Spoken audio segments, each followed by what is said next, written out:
So, yeah. All right. Gotta keep going. And that changed the metrics on everything. Think about that. TikTok, Instagram, all of this, you're watching other people live their lives instead of living your own. And that changed everything. That seems like one factor, but that wouldn't explain this abandonment of meritocracy. Well, that is just one factor. You're exactly right. But there's something else that I think has come along with it. And we've got a generation of what I call concierge parents that are running interference for their kids. And look, the way you learn about yourself, the way you make attributions to yourself about yourself is the same way you make attributions about other people. You have people that you have opinions of, right? You got people, friends or staff, that you watch what they do and you say, he or she is a go-to person. I know what they do. I can count on them. They're going to be there every time. They're going to show up on time. They're going to get everything ready. They're going to be buttoned up. They're like clockwork, right? And you attribute that to them because you watch what they do. If they're problem solvers, hey, go get Becky in here. Go get Jeff in here. They are problem solvers. You know that because you've watched them do it and you make that attribution to them. That's the same way we learn about ourselves. You watch ourselves master certain tasks, overcome certain things. And if we're cheated out of that experience, we don't learn that about ourselves. And if you've got parents that are out there smoothing out all the bumps for you, then you don't learn that you can smooth out your own bumps. You don't learn that you can overcome obstacles. You don't learn that you can master your environment. And so as a result, you don't have the self-esteem. You don't have the self-worth. You don't make the attributions that, hey, I can do this shit. And when you don't believe you can do this shit, then you start saying, well, I don't want a meritocracy. I want everybody to just kind of go along the same. And so we started seeing in the universities, you start seeing kids that are complaining that something the professor said hurt their feelings. It upset them. So they start going to the dean. They start going to the department head and saying, that professor said things that upset me. And we've had more professors disciplined, suspended, or dismissed in the last 10 or 15 years than we've had since McCarthyism. Stop. Because kids are going in there and saying, that hurt me. All right. Oh. Are you still there, John? Yep. Okay, it froze. All right. So my one question there that's kind of interesting. Yeah. Is, well, there's a lot to unpack. Maybe. Yeah. There we go. Maybe because I let it go for so long. Yeah. I feel like there's a lot more to unpack. But specifically, it's interesting talks concierge parenting because, he's basically saying people that handhold. Yeah. And there is this balance because there's a lot of like panic in schools right now, from probably a certain sect of parents more than others where they're like, oh, what is my kid teaching? And I've just always felt, I'm like, that's the very kind of same concern when you think about coddling. Yeah. It's just they don't think of themselves in that way. Right. Yeah. But at the same time, kind of, so now jumping to what you're saying about universities is I feel he's, again, probably talking about a very specific thing and kind of even using the term woke very much suggests one type of people that are getting offended.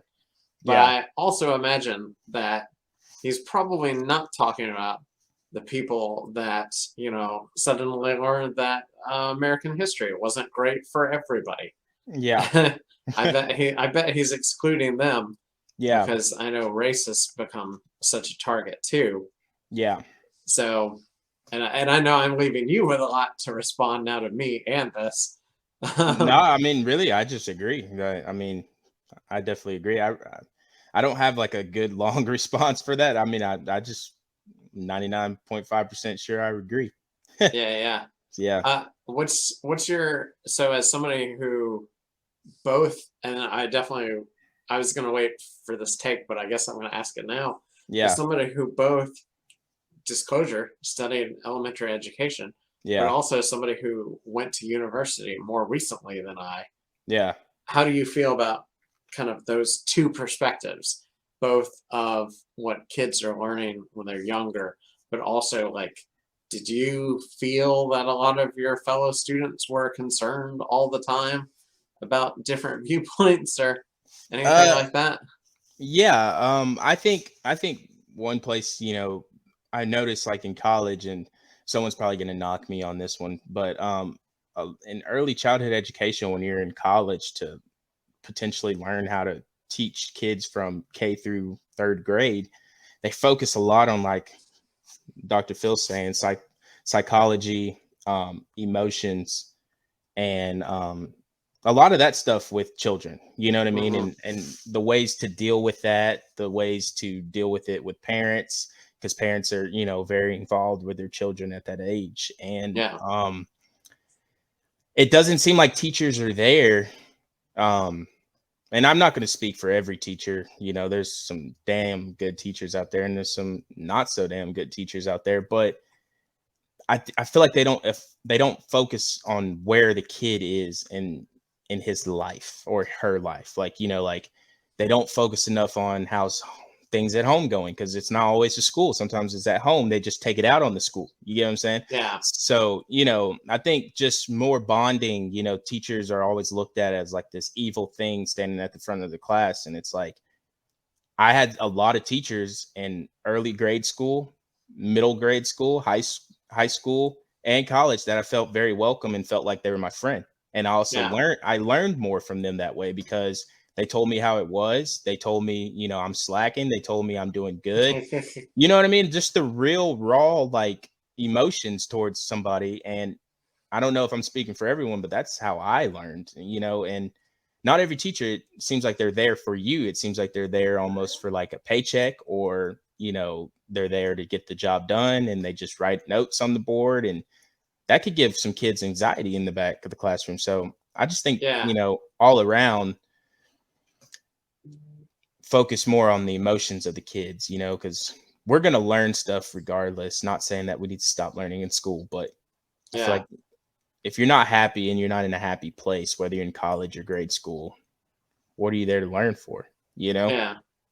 So I feel too. I probably should note, because we've talked about this before in yeah, past episodes too. But you and I were both fortunate for not all of our education, but a lot of it to have private education. So yeah, it's also possible, and I still had bad teachers both in private school and public school, yeah, or university, yeah, um, which we both went to state schools. yeah, But maybe some of it too, because it could be the individual teacher, it could just be the different pressures on the system. I mean, yeah, education itself is a whole complex world that we're not gonna like entirely unpack. yeah, uh, but I genuinely appreciate your input, again, as somebody who kind of was going down that track, and somebody who graduated not too long ago. yeah, yeah, for sure. And it's just weird, like they don't even really focus much on the teaching part. I can't stress that enough. I mean, I guess they figured that you should be able to teach kids at that simple of an education level. So I can also see how that's why. But it just seems like the main focus there is children development. You know what I mean? And that's Yeah. learning, physically, mentally. It's not just about math. You know what I mean? Or language arts or commas or periods and stuff. It's really about the development of the child for those first 4 years of grade school. I mean, that Sure. is the most important thing. And like Dr. Phil's saying, if a kid doesn't feel like they can pass fifth grade, they're not going to pass fifth grade. Whether that teacher made sure they memorized everything that they could. You know what I mean? You don't have the Yeah. confidence, and you have to develop as a child Yeah. in order to be successful for the rest of your life. You know what I mean? Yeah. Actually, I'm glad you brought that up because I had forgotten to touch on this too. But yeah, confidence is such a big thing. And I don't, it's hard because, again, I don't entirely agree with, like, again, the viewpoint that he sometimes is kind of saying. Yeah. But, I think about myself, and there are definitely moments where I was allowed to fail by, my parents or whatever, or, Yeah. just in class or other situations. And it's not like, it's like a life-changing failure, but just like small things. Yeah. And, sometimes that may have like affected me. But, Yeah. I definitely learned from some of those failures.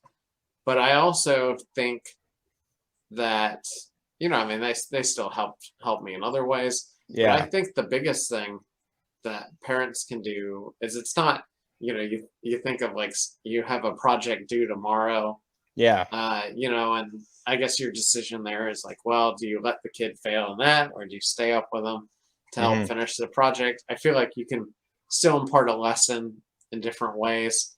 Yeah. But I think the biggest thing that I see in people is more just confidence. And I Yeah. think you're kind of saying that too. Yeah. Just because, yeah, there's a lot of people that weren't told enough that they could be something or Exactly. could do something. And Ex- I know that's why role models are important too. But Mhm. yeah, Yeah. And that can be really, I mean, that can be knocked in the bud really well in early childhood school. Yeah. You know what I mean? So that's why I also think it's very important that those first 4 years of school, you need to know you can be somebody. Yeah. Whether you're performing well or poorly, you need to know that that's all right. Kick ass next year. You know what I mean? It's that's the name of the game. They wouldn't make a held back grade if it wasn't okay. Yeah. And there's different reasons why kids get held back. So don't let me, motivate all the kids to get held back. But Yeah. you get what I'm saying, though. It's Yeah. okay to fail. I failed plenty of times, and I know kids that I went to high school with that still don't have a degree. So you see that, you know what I mean, and it is what it is. But Yeah. No, I think that's true. yeah, And yeah, we'll probably be able to make it to the last segment. So sounds let's good. hear him wind it up. He offended me and said things that were offensive, and so they complain about it, and they get listened to, and so the professors, and some of them are assholes, I'm sure. Some of Sure. them are offensive by any standard, but it's out of control. And these kids are sensitive to the point when I was in college, when campuses were where you went to hear the other side, right? All right. I think, again, just on his very last point, I'm just curious once more what Yeah. kind of offenses, but Yeah, uh, it's weird. yeah, It's but definitely weird. yeah, but that was just a brief clip. Yeah. Do you have any thoughts that you would like to leave us with on that, John? I know I did a lot of the talking, so. Yeah. I agreed. I agree with Dr. Phil a lot. I will first off say this doesn't have much to do with the video, but that guy's a lot cooler on Joe Rogan's podcast than he is on his show. So Certainly cost more. I was Yeah. genuinely surprised by that. Did you see the smoke in the air in the show? Oh yeah. So I don't know if Joe Rogan was smoking or if he was smoking, or probably both of them. Who knows? But yeah, I agree with most of the things Dr. Phil and Joe Rogan said.